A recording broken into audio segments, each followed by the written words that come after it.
Good day. Today we have the privilege of having General Fogleman here with us for an interview. The topic is teamwork, and in specific teamwork between he and Miss Jane, and how that affected his skills as a leader, and how she helped him and he helped her. Of course, General Fogleman doesn't need any introduction. Mark Clodfelter in the bottom doesn't need any introduction. For those of you who have had any experience at all, you've heard some version of Limits of Air Power. It's still being used as a book today. And I'm the president of the DFH Alumni Association. So we're going to record this for posterity. Our purpose behind this is exactly that, to record it so people can listen and watch it in years to come, and also to help us prepare for the Alumni Association's project of providing a bust of General Fogleman and Miss Jane that'll be part of their class display in Arnold Hall. With that, Claude, I will turn to you. Take it away, sir. Thanks, Larry. General, I wanted to ask, I figured we might as well start at the very beginning. When did you first meet Miss Jane? And then later, how did you know she was the girl for you? Well, Miss Jane and I came from the same area in central Pennsylvania. I think Pennsylvania has something like 67 counties. We came from a landlocked county called Juniata County, and we were growing up. It was last in everything. I mean, we didn't. It was not a robust area. It was really a rural area, and we went to one-room schoolhouses, different ones, until we were in the sixth grade. And normally you went to the one-room schoolhouses through the eighth grade, and then you went off to high school. But the county had decided that they were going to consolidate and build a junior high and take all these kids that were coming out of the one-room schoolhouses and put them into this junior high. So the first time I met Miss Jane was when we were in the seventh grade. I didn't pay particular attention to her, nor did she pay particular attention to me. Later in life, she characterized that as the fact that she thought I was kind of a wise ass and didn't have much time for me. And in high school, I worked, and I was kind of a community project with my family.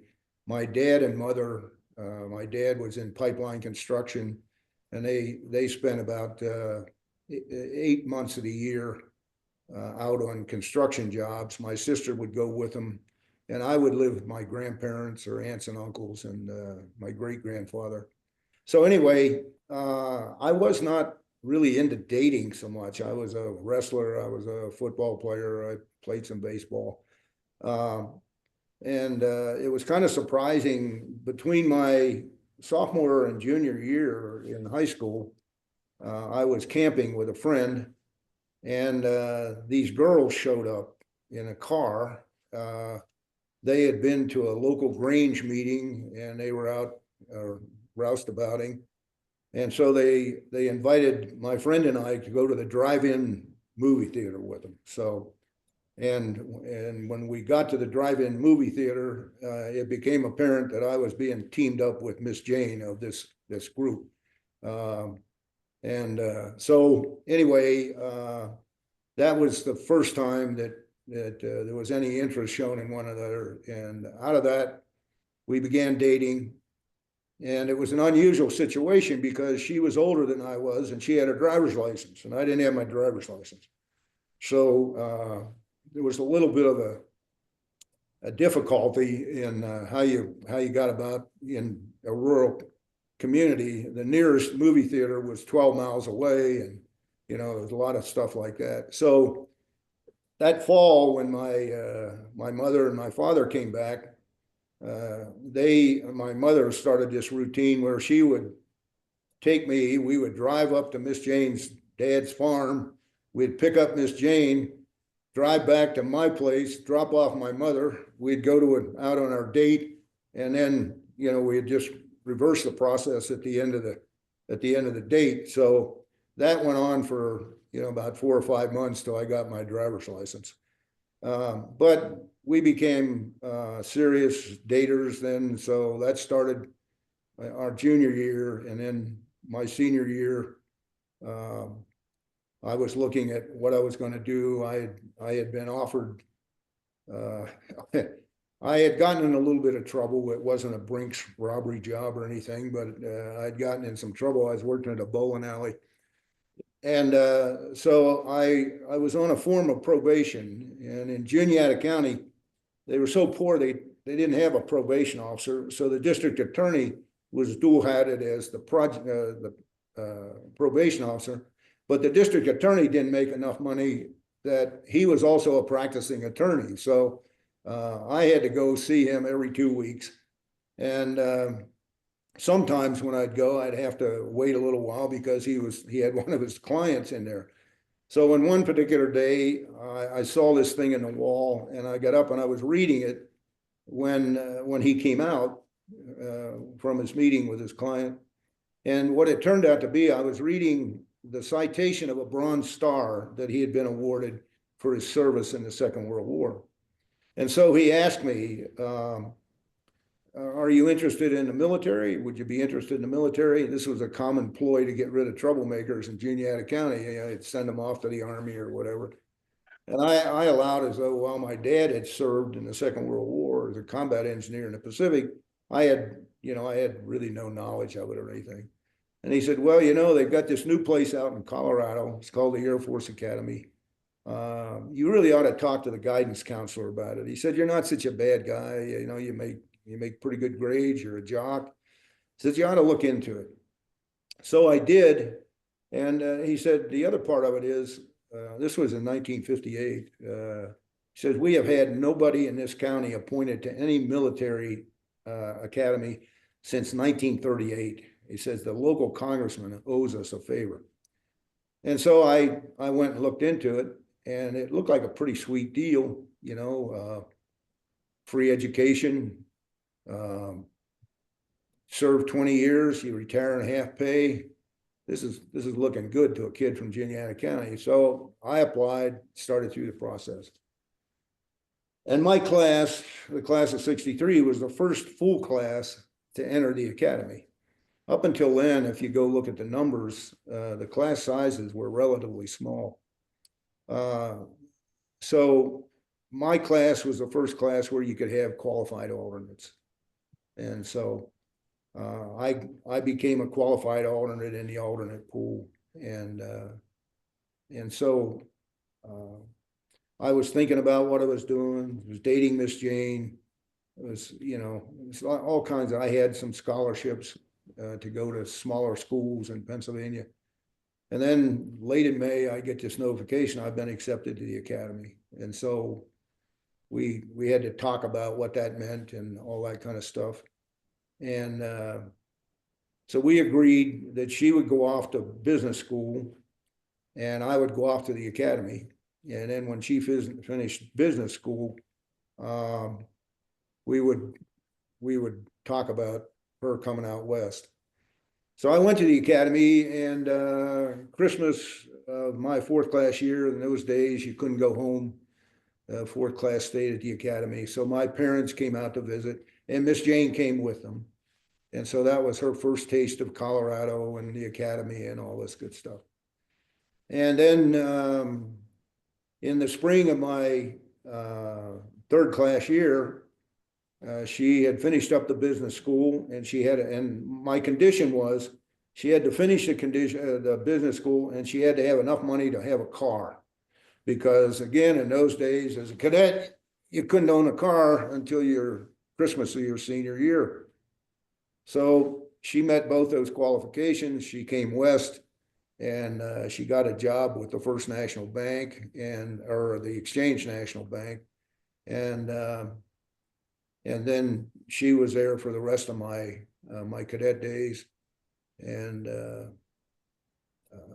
so the first big decision that we made kind of collectively, or that she made, was that she was willing to wait 4 years, which was no small endeavor in a sense.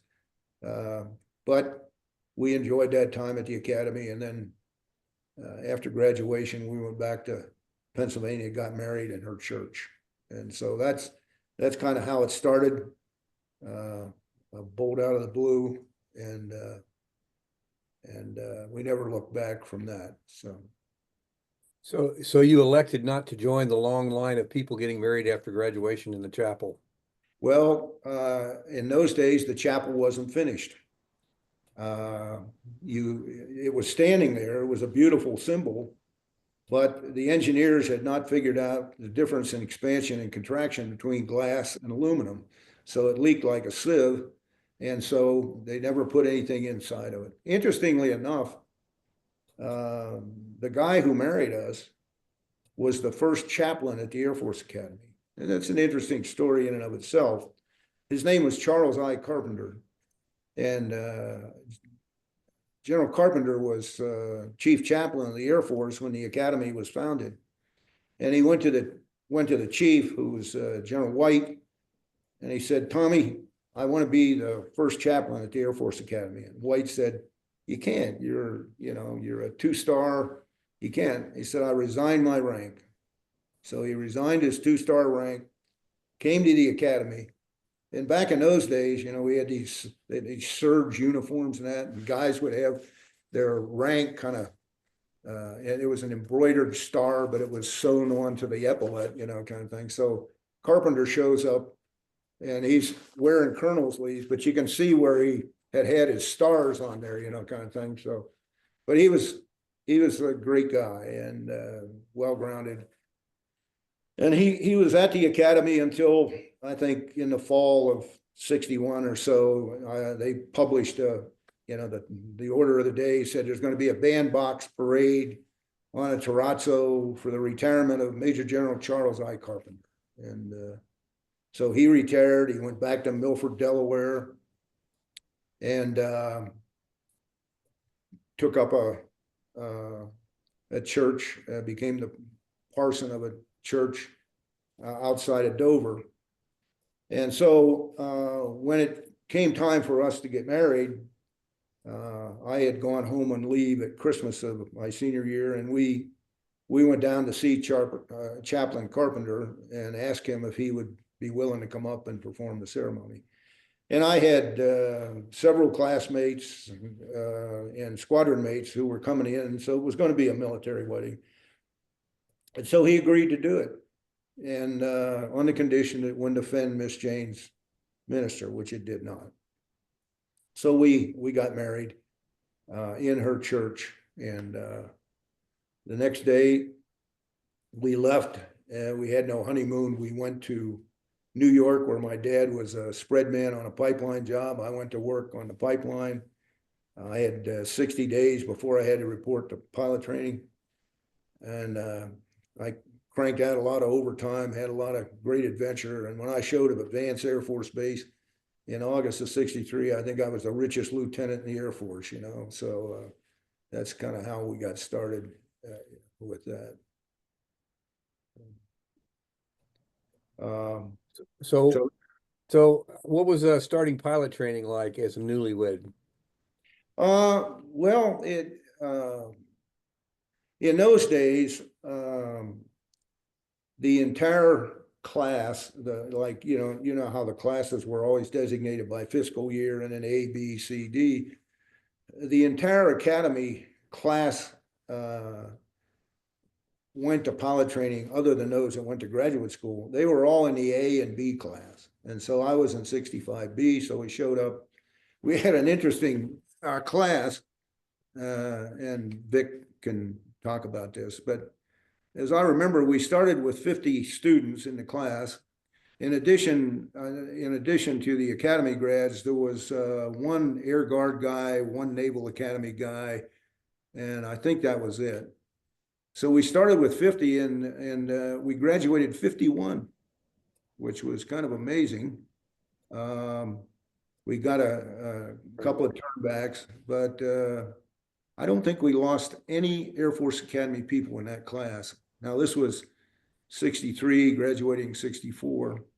And, we just, it was kind of an extension because there were so many academy grads, there wasn't a lot of meeting new people.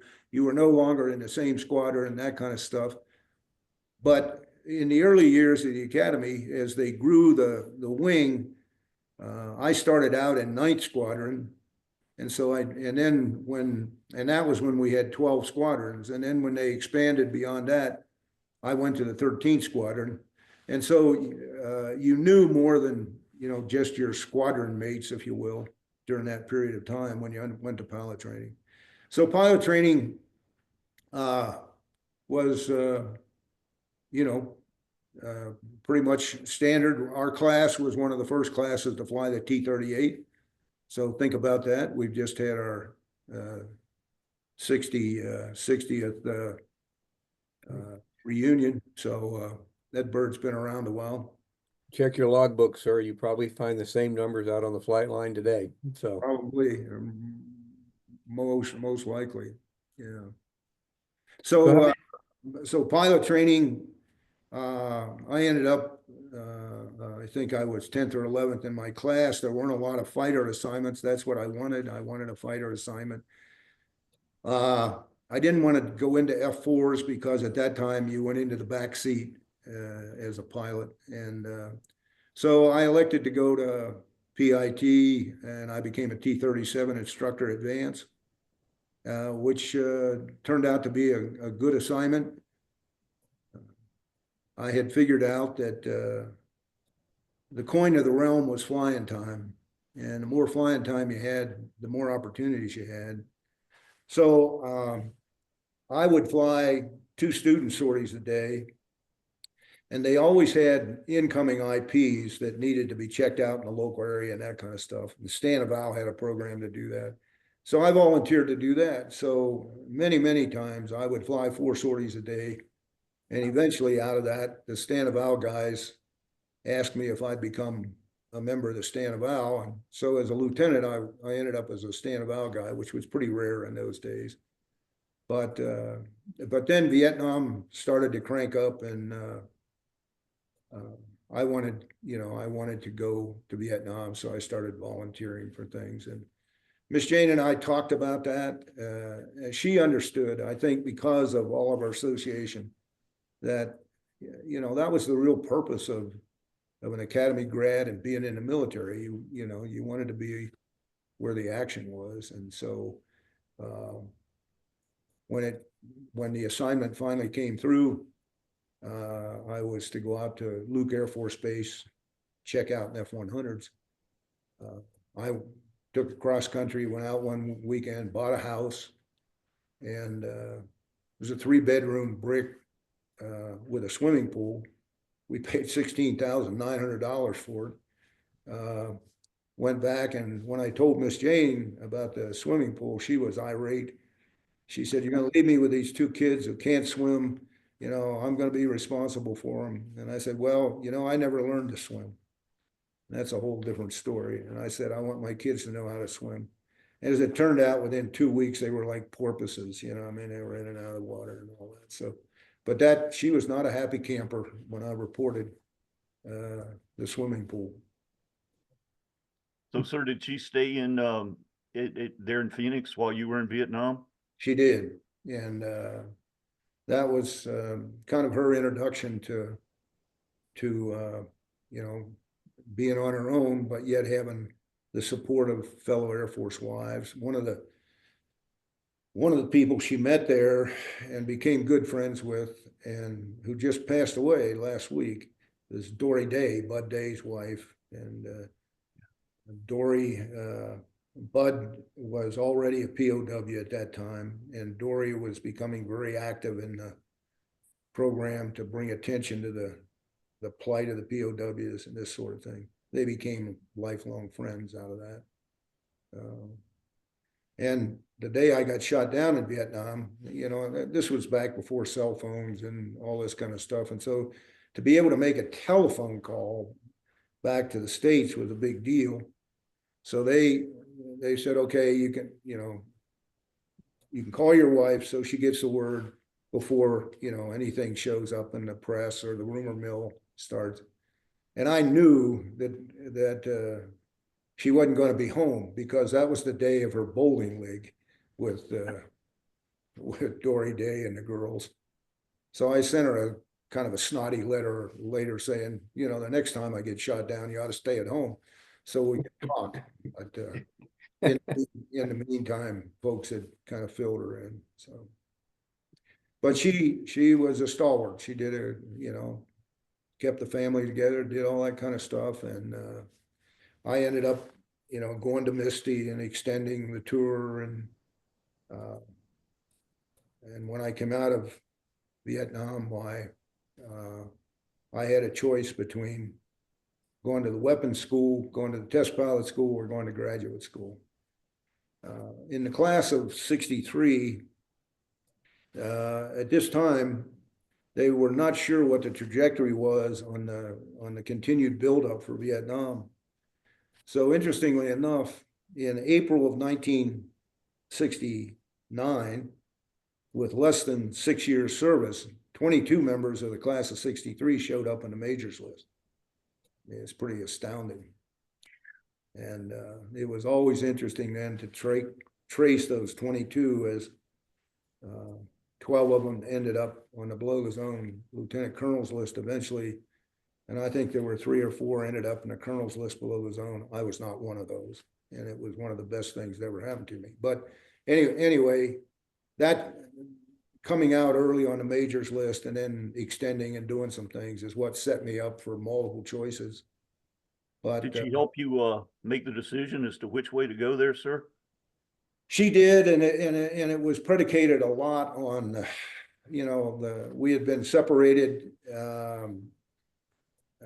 for, you know, over a year, and I was starting to do stupid things, and so I knew that if I went to Nellis or if I went to Edwards, and I was in the blue suit environment day in and day out, that would not have been good.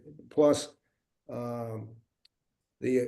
she was a driver in terms of when we discussed where do you want to go to graduate school. In those days, Indiana, Ohio, and Duke were the big history things. And so when I was offered the job to come to the history department and be their resident fighter pilot, although there were others there,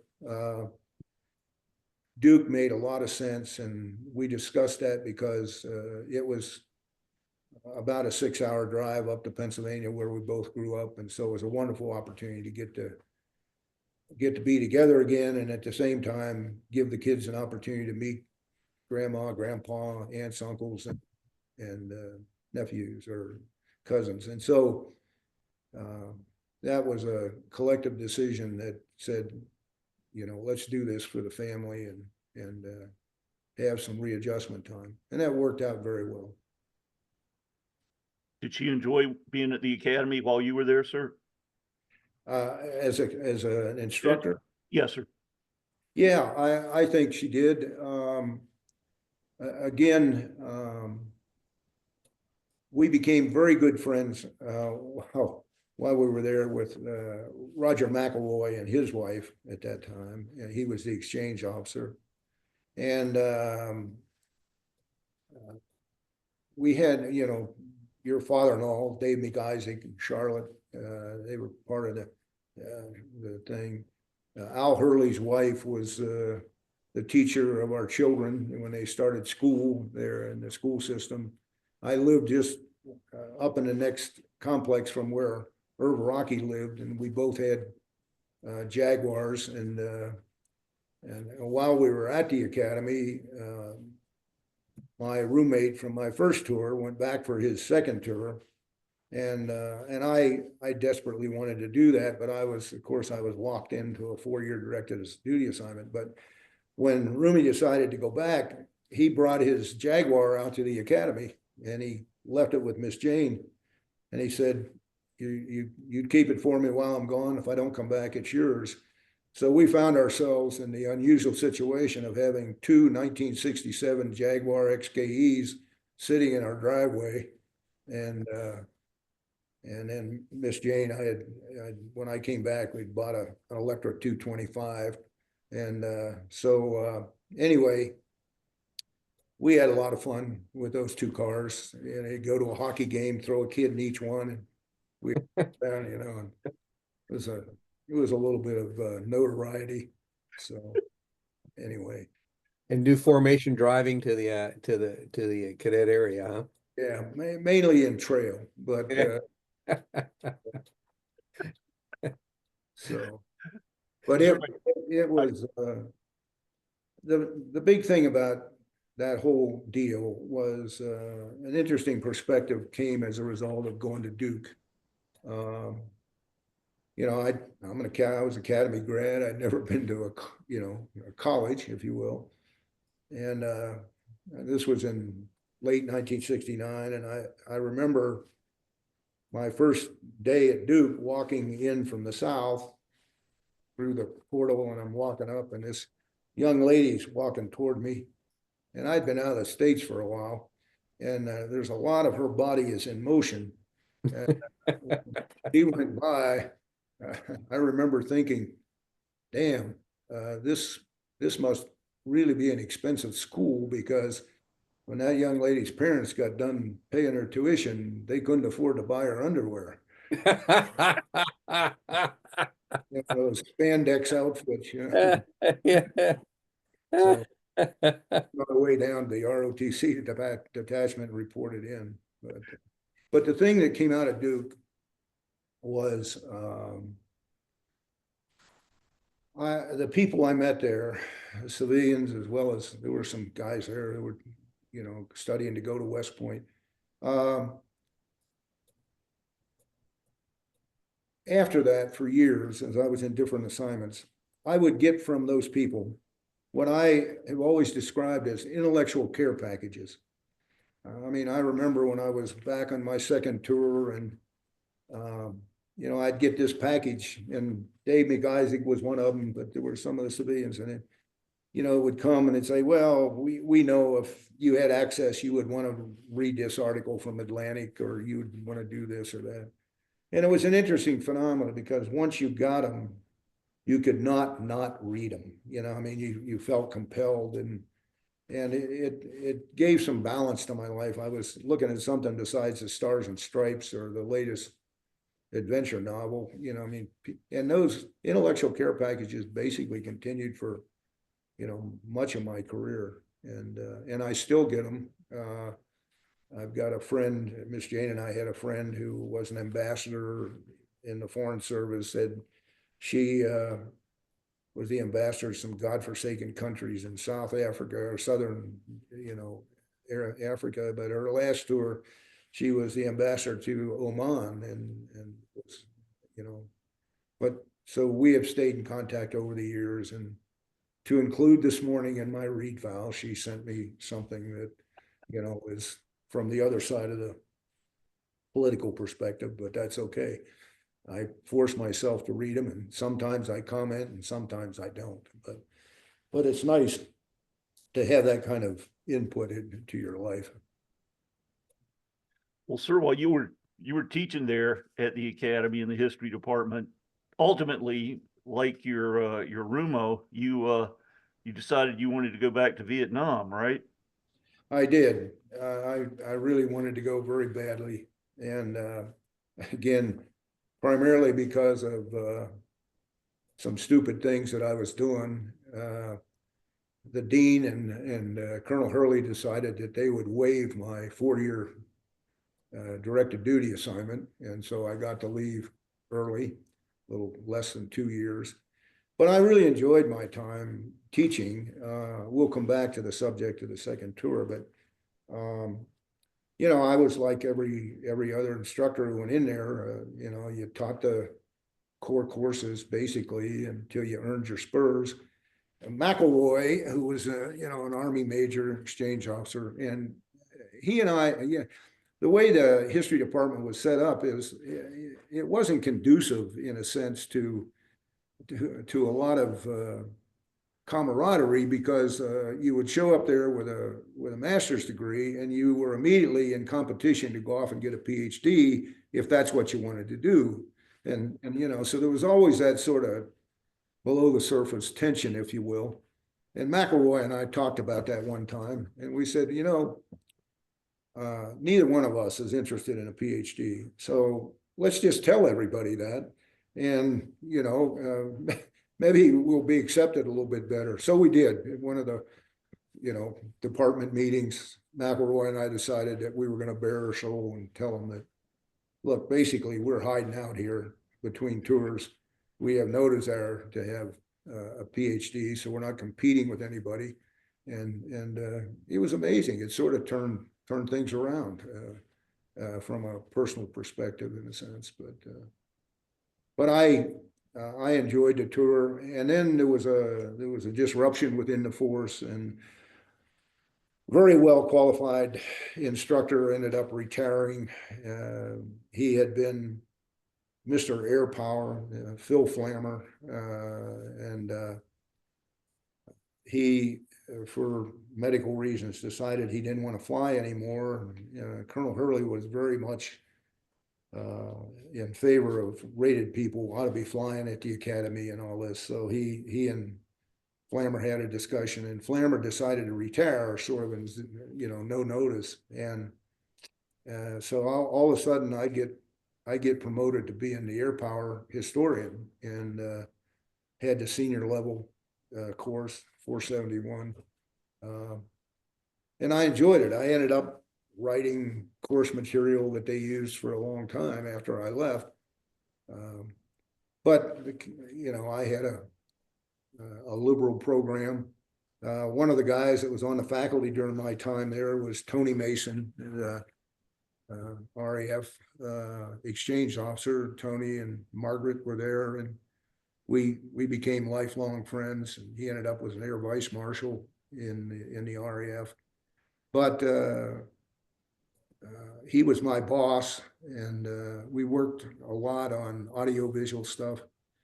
And you know how the schedule went. You had certain parts of your class Monday, Wednesday, Friday, and then the next week it was Tuesday, Thursday, and the other section was Monday.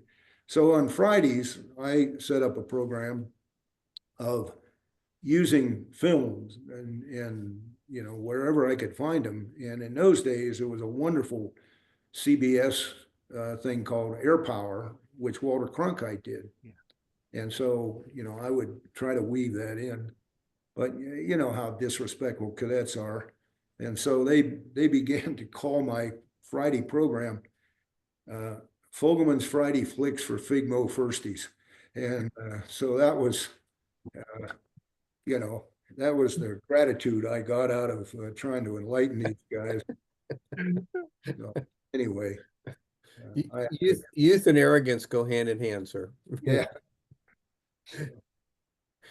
Well, sir, didn't you have to make some sort of a deal with Miss Jane to go back to Vietnam?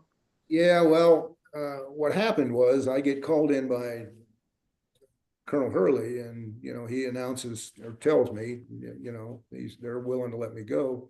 So the first thing I do is I go back to my cubicle, and I called MPC Fighter Assignments. And interestingly enough, the guy who I got a hold of was Grego Boynton, Pappy Boynton's son, who was a class of 59 grad, who got washed back into 60 and made my life miserable when I was on the wrestling team. But anyway, Boynton, when I said, hey, how soon can you get me into a Cat 4 checkout and all that stuff? He said, hey, man, we're hurting. We could get you in one in 2 weeks if you wanted to leave that soon. And I said, well, I need to go talk to my bride. And he said, well, you let me know, and we'll get you in as soon as you want to go. So I went home that night, and I asked Miss Jane, I said, so what would it take for me to go back to Southeast Asia? She never batted an eye. She said, a 3-bedroom house with a swimming pool in Phoenix, and I get to keep the Jaguar. I said, done. I was flying T-birds at that time out at Pete Field. So I took a T-bird, went to Phoenix that weekend, and bought her a 3-bedroom house with a swimming pool, and had a garage for the Jaguar. So, and I mean, it didn't take us long. We were less than a month, and I was in a Cat 4 checkout at George in F4s, and So she was very supportive. She understood how I thought about, you know, what my real purpose in life was. And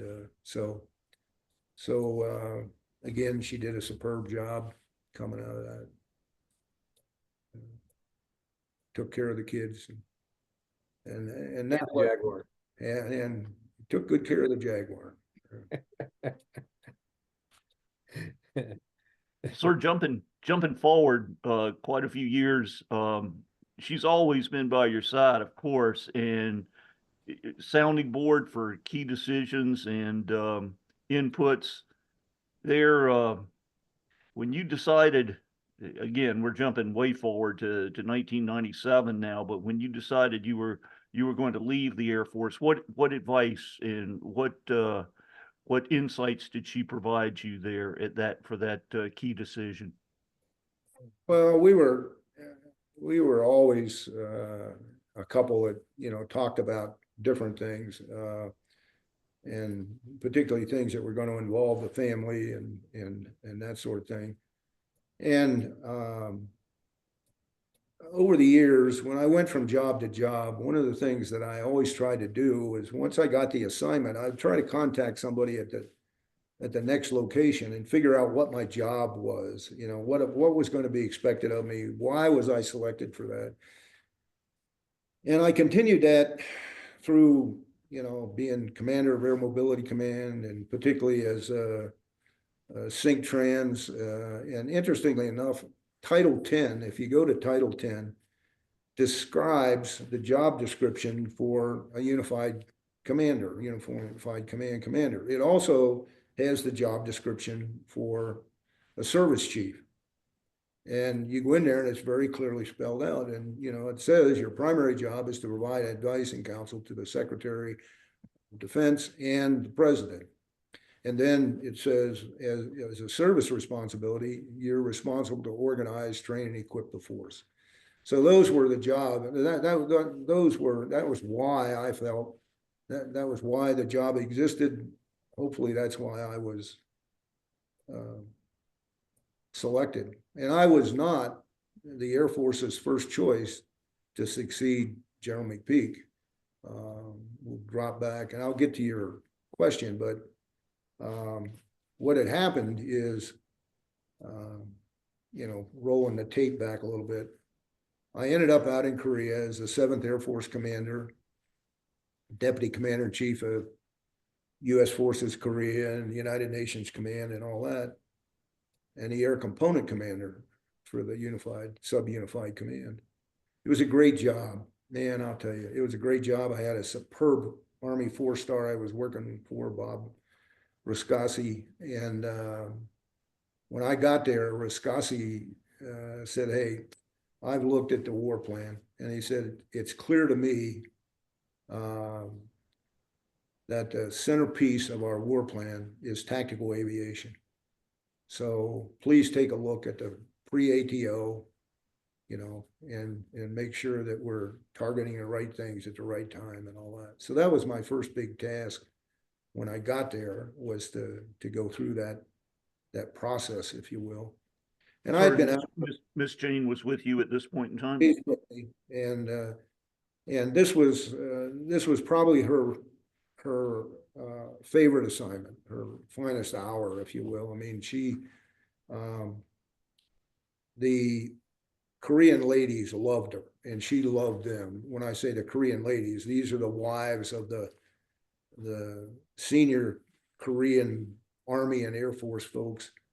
As the 7th Air Force Commander, my quarters were on Osan, and the Korean Air Force had a 3-star there also. And in both cases of the guys that lived there while we did, they went on to become their service chiefs, which was normal. So we became good friends. Miss Jane, we had a young Korean American. She was actually Korean, but she was also an American citizen, who was a nurse. Her name was Mi Young Hoon, and her husband was a major, and he was a communications type. But Me Young became Miss Jane's interpreter, traveled with her everywhere with these senior ladies. They went off and did things. And she just was accepted. General Wisconsin's wife was a wonderful lady, but she just wasn't into that kind of thing. And so Miss Jane sort of stepped in to be in the interface, if you will. And we made lifelong friends, and she did. We had a wonderful team. It was the first time that we had house aides and all this kind of stuff. She really knew how to treat them and would work with them and this sort of thing. But anyway, it was a great assignment, and so I've been out there about a year and a half, and I get a telephone call, and it's the chief, and it's Tony McPeak, and he says, "Congratulations, Fogleman, you're going to be a 4-star, and you're going to go to Scott, and you're going to command Air Mobility Command. You're going to be Commander-in-Chief of U.S. Transportation Command." Click. That was the end of the conversation. So, I hadn't really been thinking about an assignment because I had only been there a year and a half, but in my mind, as a fighter guy, numbered Air Force commander, there were probably about 5 places I could go, and Scott wasn't one of them. So anyway, I hardly had time to digest that when my secretary came in and said, "Sir, do you know a General Heiser?" And I said, "No, I don't know General Heiser, but I know who he is." And Dutch Heiser was he was the deputy commander U.S. Forces Europe. He was the guy that Carter called back and told, "You go to Iran and you tell the Shah it's over." He was the guy who had to do that. And then out of that job, he became commander of MAC. So anyway, Heiser's on the phone, kind of a gruff guy. I answer the phone. He says, "Fogleman, I have just looked at your bio, and as best I can tell, you are the least qualified guy to ever be selected for command of the mobility forces, except me." And then we became lifelong friends. And so that was my introduction coming out. And so Miss Jane and I had 6 months to, get ready because we didn't go until August. And so we were pretty well prepared. We were excited about the fact that we were going to get to go to a new command. You're starting with a clean slate of paper, a sheet of paper, and we were able to talk through what we hoped would be our leadership thing. And the first thing was to get to know the command.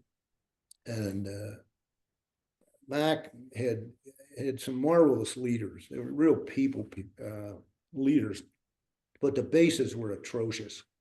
And I couldn't figure out with these kinds of people why it was that the bases had been neglected so much. So 2 weeks after we got to Scott, Miss Jane and I, the civil engineer, Gene Lupia, and my Navy aide, Kurt Dale, got in a C-21, and we went for 2 weeks and visited every Air Mobility Command base, active guard and reserve west of the Mississippi. Some days we would visit 3 bases, but we would hit the ground. Miss Jane would go look at family issues. I would look at ops issues. The civil engineer would look at infrastructure. We'd get back on the airplane, we'd compare notes, and then we'd go to the next base. We did that. And then we came back to Scott. We spent a week at Scott, and then we went and did the same thing east of the Mississippi, came back. And through that, we got a feel for the people, the bases, and that kind of thing. And so it was a great command. And I enjoyed being a unified commander. As far as I know, I was a first academy grad to be a unified commander. And not that that was a big deal, but it was just part and parcel of it. But I took over in August of '92. So it was a 2-year tour. So in August of 94, my 2 years were going to be up. But everybody knew that we were going to change out chiefs in October of 94. So in the spring of 94, there was a lot of speculation about who the new chief might be, and there were names, and my name was one of them in the pot. But in May of 94, I got a call from the chairman, Shawley, and he said, look, Ron, the Air Force has selected their new chief, and it's not you. So we've got to talk about what are you going to do? He says, what I'd like you to do is your 2 years are going to be up in August. I would like to extend you a year. So in August of 95, if the Air Force doesn't have a 4-star job for you, you're going to have to retire. I said, sir, I'm fine with that. And Miss Jane was happy as a clam. You know, we had spent quite a bit of time in Washington, and she wasn't necessarily excited about going back. So anyway, life goes on. That's May. In August, we're out in Las Vegas at a Air Force Sergeants Association meeting. And, you know, it's still pretty early in the morning. The phone rings. I pick up the phone, and it's the chief. And he says, congratulations, Fogleman. You're going to be the next chief. Click. So, so now it's basically less than 2 months that I'm going to be the chief. So I had the opportunity. And of course, Miss Jane says, she rolls over and says, so what was that about? And I said, I don't think you want to know. And we talked about it. And that's where I really came up with, and I articulated, or I said, look, this is a tour. It's not a sentence. So, you know, that's the philosophy we're going in on this thing. It's a tour. It's not a sentence. And so I looked up again, Title 10, what's the job description? What's a service chief do?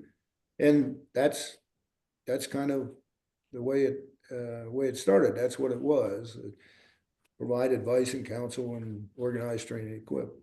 It also gave me a kind of a leg up, not from a bitter perspective, but when I got to the Pentagon and I became the chief, I went down and saw the secretary, Sheila Widnall. And I said, Madam Secretary, I know that I was not your choice to become Chief of Staff of the Air Force. However, as a result, I don't think I owe you anything, but I want to be your Chief of Staff, not just Chief of Staff of the Air Force, but I want to be Chief of Staff of the Air Staff. And, you know, and I think we ended up with a pretty good working relationship. And there were only a couple of issues that we ended up on different sides of the equation on, and we eventually worked that out.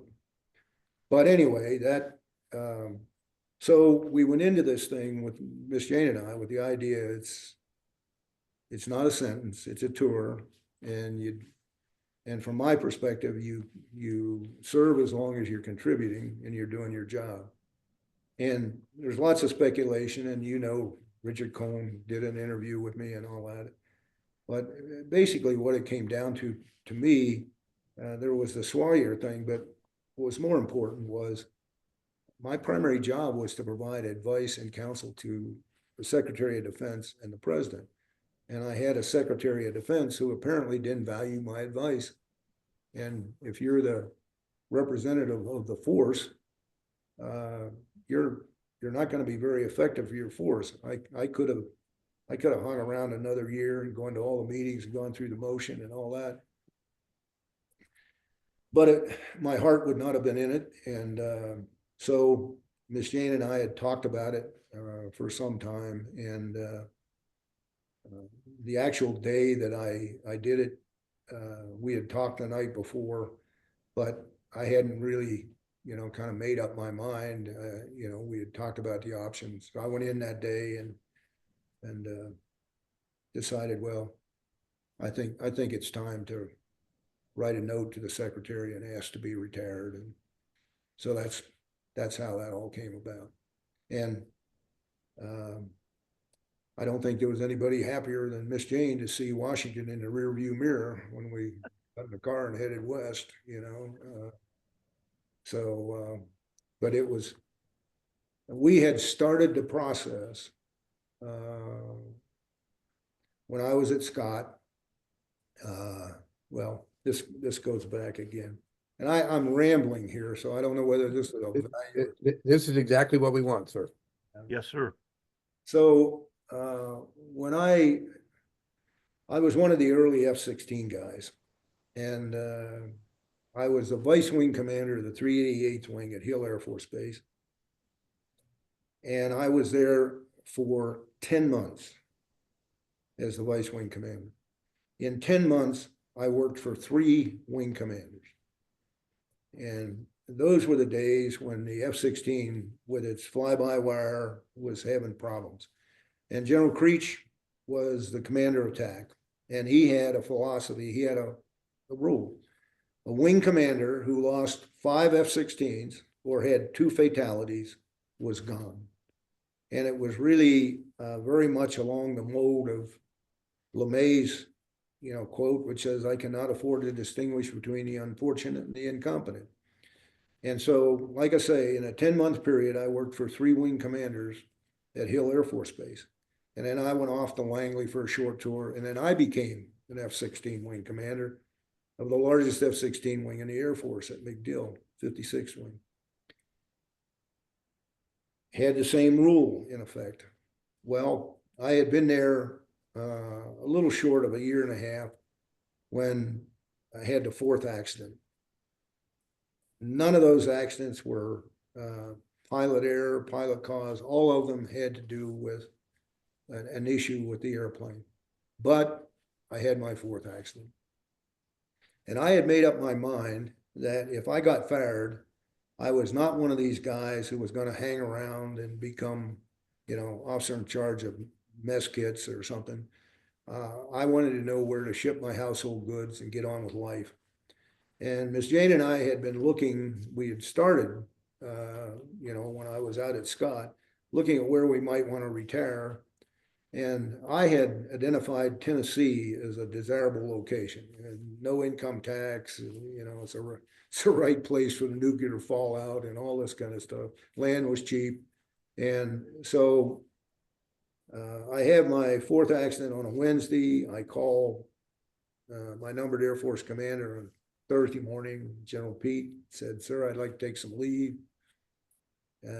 He said, "Probably a good idea." So I went home. I told Miss Jane, I said, "Okay, we're going to Tennessee and we're going to buy a farm. And if I get fired, we know where we're going. We'll have it laid out." So we went to Tennessee that weekend. And when we came back on Monday, we owned a farm. We had 135 acres. It was a rough old place up on the south of the Dale Hollow Dam and the Blackmore Fort. Nice bottom land, had a tobacco allotment, had some nice timber on it. Had a kind of a rundown barn, didn't have a house on it, but we knew where we were going. And then, a couple of weeks later, I got reassigned to Davis Mountain to be the Air Division commander. And so they saved me. And that was a BG slot. So that, the handwriting was a little bit on the wall anyway. I was pretty young to become a brigadier, but anyway. So we were prepared, and we now had this farm. So we made some improvements. We put a house on it. We had tenant farmers. McElroy and I made a couple of trips down there to do some improvement to the barn and stuff like that. So when I ended up back in the States and back at Scott, I decided that this was in '93, about halfway through my tour. Let's go down to the farm for 4th of July. So we go down there, and I thought we had a great time. And it was about a 4-hour drive from Scott, and we're on our way back to Scott. Real silent. And after about 2 hours, Miss Jane said, "Big guy, I don't like brambles. I don't like snakes in the creek. I don't like humidity. She said, and I've decided I'm going to retire in Colorado, and you're welcome to join me. Oh, now I've got 2 hours to think about this on the way back to Scott. And the first thing that comes to mind is we don't own any land in Colorado. So we get back and immediately go to work on that issue.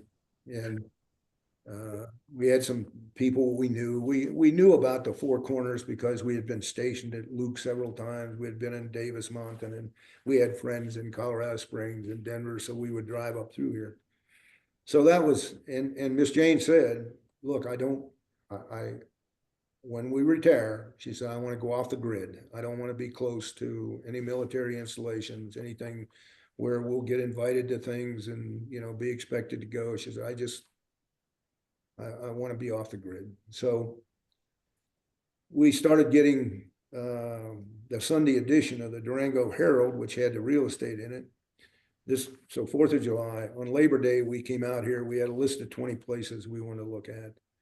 And we ran through that list pretty soon. We kept driving by this place, and it was so well situated and everything. And we had no money. That, I didn't think we could afford it. But eventually we called. Turned out it was an older couple. They weren't interested in a big down payment. They were interested in monthly payments. And so we got the property in summer of '93 and came out here in the summer of '94 and we built the guest house first. And then we had run across a set of plans for a house on one of our trips. And I took that set of plans and put it on a computer. It was a CAD CAM system. I gave Miss Jane 3 years. I said, you can move walls, do whatever you want, but we're going to freeze the design and then we're going to build the house, because cost overruns in houses and weapon systems, because it's engineering change requests that drive up the cost. And so we ended up doing that. And that's another part of the story, but nonetheless, we ended up back in Washington. And Miss Jane, she was a trooper. And when I was there before, she had worked for a travel agency. And then when I was back as a chief, she still had that group of friends, but she became very close to Joni Shalikashvili because we lived next door. And so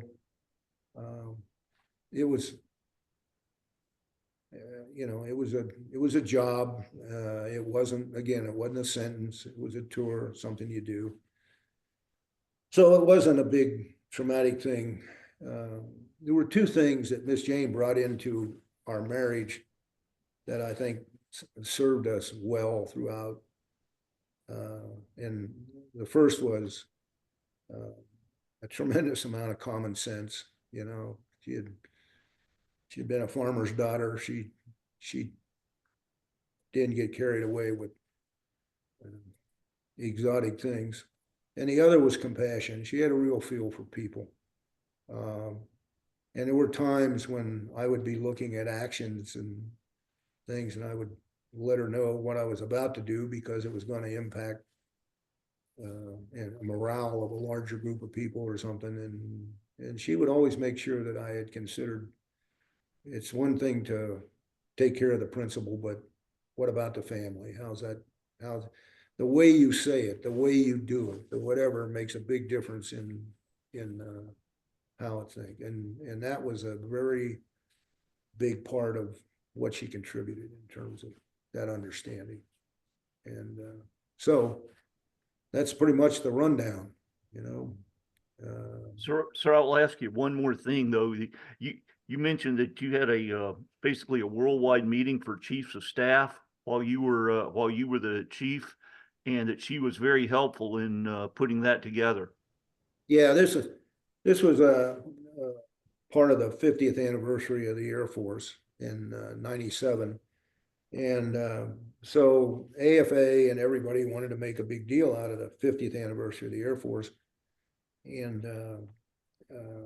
Fig Newton, General Newton was the assistant vice chief at the time. So I put him in charge of coordinating that. And one of the things that I decided that I thought would be a really good idea, because I had traveled a lot, and Miss Jane and I both valued our relationship with other Air Force chiefs around the world. So I got permission, and we put together the first ever worldwide Air Chiefs meeting in conjunction with that 50th anniversary thing in Las Vegas. And I was able to invite, I think the Department of State, there was like 3 countries that I couldn't invite their chiefs. We ended up with something like 83 chiefs of Air Forces came to Las Vegas. It was a tremendous effort. General Newton did a fantastic job on it. But early on in the planning, I asked Fig, I said, so, okay, where are we going to do this? And when? And he said, well, sir, we've been working on this, and we're going to do it in Las Vegas in April of 1997. I said, damn, I know a little bit about Air Force history, and I can't think of anything very important that ever happened in Las Vegas.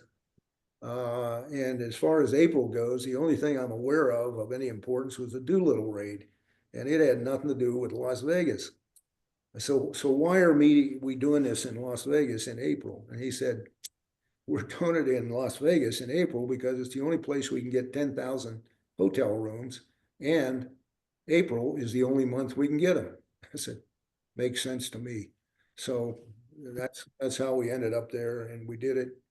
And then, you get to talking about, and you have a staff meeting, and the worry warts are around, and they said, boy, this has got the potential of being, some bad news stories coming out of this. You got these guys coming in from all over the world. You're in Las Vegas, you got all the temptations and all that. Said, you ought to think about this before you do it. So I went home that night. I was talking to Miss Jane, and I said, well, we had a big meeting today on the 50th anniversary, and, I talked to her about this, and I said, but they brought up a good issue. It's this vulnerability kind of thing of how do you assure that you're not going to have an event like that? And yeah, she never missed a beat. She said, well, you invite their wives.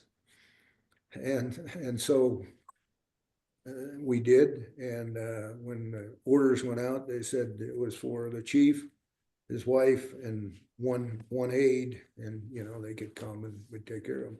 But that was there again of her common sense. She solved that problem in a heartbeat, and and it turned out very successful. And President Bush and Barbara Bush came, and she and Miss Jane got along just fabulously, kind of thing. They were both sort of out of the same kind of cloth, but so that was another one of those decisions that she helped with as we went down the road. She was common sense and fix it. Okay.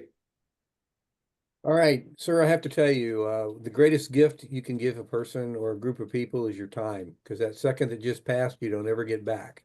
And so we really appreciate this opportunity to have this discussion with you and your thoughts on this.